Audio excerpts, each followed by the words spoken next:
Bonjour à tous, je suis Chloé Noyau, je suis énergéticienne et aujourd'hui on va parler de soins énergétiques. Qu'est-ce que c'est, comment ça fonctionne, à quoi ça sert, tout ça, tout ça. Comme la dernière fois, je vous ai préparé un support visuel qui nous suivra sur plusieurs vidéos, puisque c'est un visuel qui regroupe les différentes prestations que je propose. C'est parti! Il faut savoir que l'être humain évolue entre deux énergies, celle de la Terre, qu'on appelle tellurique, yang, et celle du ciel, qu'on appelle cosmique, yin. Et pour être en équilibre, stable, centré et évoluer sereinement dans son existence, l'être humain doit bénéficier de ces deux énergies. On pourrait prendre l'exemple d'une plante. Pour pousser convenablement, une plante aura besoin d'une terre riche, mais aussi de la lumière du soleil. Si elle est enfermée à la cave, par exemple, vous pourrez lui donner tout le terreau que vous voulez, de l'engrais, elle finira par mourir. C'est la même chose si elle est exposée à la lumière mais qu'elle n'est pas arrosée ou pas nourrie. Les soins que je propose sont issus de la médecine traditionnelle chinoise et permettent donc de rééquilibrer ces deux énergies dans la structure énergétique de l'être humain. Aussi, ces soins impactent les quatre consciences de l'être. Je vous invite à vous renseigner sur le travail de Fabien Marchand et Anaïs Dousseau de Unity is the Key. Donc pour rappel, les quatre consciences sont la conscience corporelle, intellectuelle, émotionnelle et spirituelle. Ces soins nettoient, rééquilibrent et harmonisent votre structure énergétique pour permettre à votre énergie vitale de circuler normalement et librement. Cela permet donc à votre corps d'être renforcé et de se régénérer. Je travaille sur la structure énergétique, donc c'est-à-dire que je travaille sur les chakras et les auras de la personne. On pourrait faire ici un parallèle avec notre corps physique, qu'on prend soin de doucher tous les jours, c'est naturel pour nous, nous avons conscience qu'il se salit. Eh bien, si nous acceptons l'idée que nous avons des corps subtils, une aura, pourquoi ces corps-là ne devraient-ils pas eux aussi être lavés ? J'ai pour habitude de prendre l'exemple d'une grande armoire où, quand vous l'ouvrez, vous tombez sur des vieux vêtements qui ne sont plus à votre taille, démodés, voire même des vêtements d'enfants que vous portiez en primaire. Et vous ne vous y retrouvez plus dans cet amas de vêtements.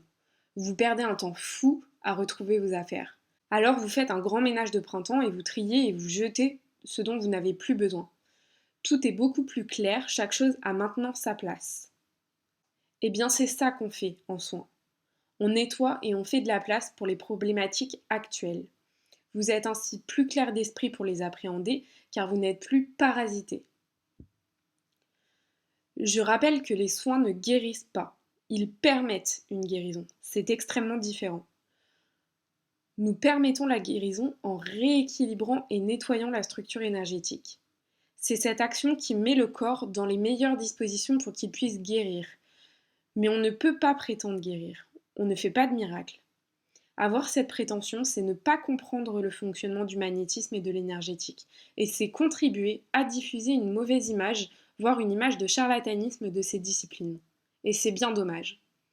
L'idée que les énergéticiens ou les magnétiseurs ont des dons ou sont des guérisseurs est fausse, même si elle est très répandue et très ancrée dans les croyances populaires, et ce depuis très longtemps. C'est un raccourci qui est faux, car il s'arrête à ce que l'on voit, à savoir la personne a posé ses mains, je vais mieux, donc c'est elle qui m'a guéri. Alors qu'il serait plus juste de dire la personne a apposé ses mains et grâce à une technique enseignée, elle a rééquilibré et nettoyé ma structure énergétique pour que mon corps et ses capacités naturelles soient dans de meilleures dispositions pour s'auto-guérir. Ce qui, nous en conviendrons, n'a rien à voir. Aussi, il est très important que vous ayez bien en tête que le bienfait du soin ne sera que temporaire si un travail de fond et d'introspection n'est pas mis en place. C'est pourquoi les séances de coaching peuvent être un excellent complément en alternance des soins énergétiques. Parce qu'en coaching, vous conscientisez les choses et qu'en soins, nous évacuons ce qui a été conscientisé préalablement et qui n'a donc plus lieu de traîner dans vos corps énergétiques. C'est ce que je disais tout à l'heure, on fait le ménage quand ça a été conscientisé, ça n'a plus à être dans les corps énergétiques, on nettoie. Mais aussi parce que grâce aux soins, Nous pouvons observer des dérèglements de la structure énergétique. Et le but de ces observations, c'est de comprendre non seulement pourquoi elle s'est déséquilibrée, mais aussi comment on peut la maintenir en équilibre au quotidien. Et ça se fait avec des outils et des activités qui le permettront. Je voudrais aussi dire, soyez rassurés, ne sera traité en rendez-vous que ce que vous êtes en capacité de supporter. Nous y allons pas à pas, les changements prennent du temps, c'est un marathon, c'est pas un sprint. Donc s'il y a des choses, des gros dossiers, c'est des choses qui peuvent s'étaler en plusieurs séances. On ne force pas les choses, vous pouvez nettoyer ce que vous êtes en capacité de nettoyer. Le but du soin, c'est pas que vous vous retrouviez par terre pendant 15 jours à pas pouvoir gérer. Comme je l'évoquais tout à l'heure, le soin impacte les cas de conscience. Post-soin, vous ressentirez donc un soulagement dans ces quatre consciences. Par exemple, dans la conscience corporelle, ça relancera la circulation de l'énergie vitale, ça reboostera l'immunité naturelle et l'ancrage, et vous retrouverez l'énergie et la confiance en vous pour réaliser vos projets. Dans la conscience intellectuelle, vous serez plus clair d'esprit pour prendre des décisions, vous aurez le sentiment d'être apaisé et davantage lucide. Dans la conscience émotionnelle, on pourra constater qu'émotionnellement vous êtes plus stable, plus serein, plus confiant et plus joyeux aussi. Et dans la conscience spirituelle, on pourra constater que vous êtes plus créatif, que vous avez plus d'intuition. L'intuition, c'est je sais, mais je ne sais pas pourquoi et comment je sais. C'est cette voix à l'intérieur de nous, cette intime conviction de savoir quelque chose et de ne pas savoir comment on le sait. Je vous invite encore une fois à vous renseigner sur le travail de Fabien Marchand et Anaïs Dousseau de Unity the Key si vous voulez en savoir plus sur les cas de conscience. Il y a notamment une formation qui est actuellement en ligne.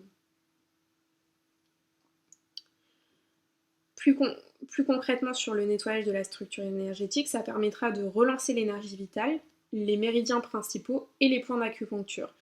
Ça nettoiera les pollutions et les mémoires corporelles, intellectuelles, émotionnelles et karmiques dont vous n'avez plus besoin. Et ça réduit aussi les influences extérieures et l'hypersensibilité.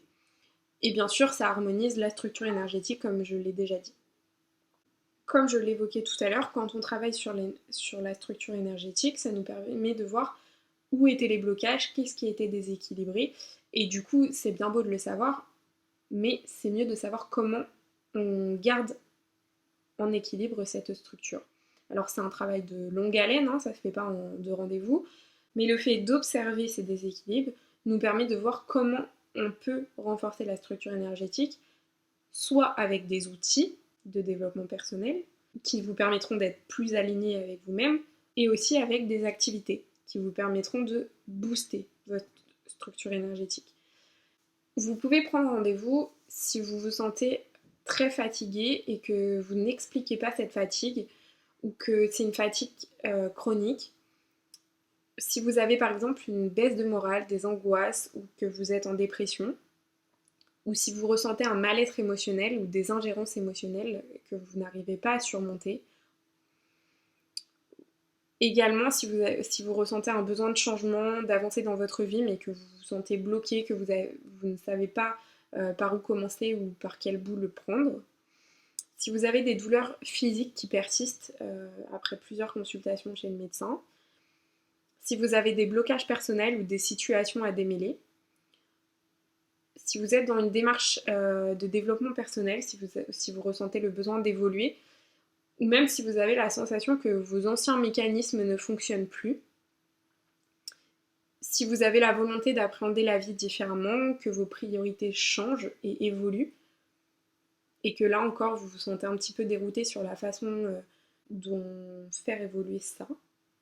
Si vous êtes hypersensible ou que vous avez une très grande empathie et que c'est handicapant pour vous au quotidien ou dans votre rapport aux autres.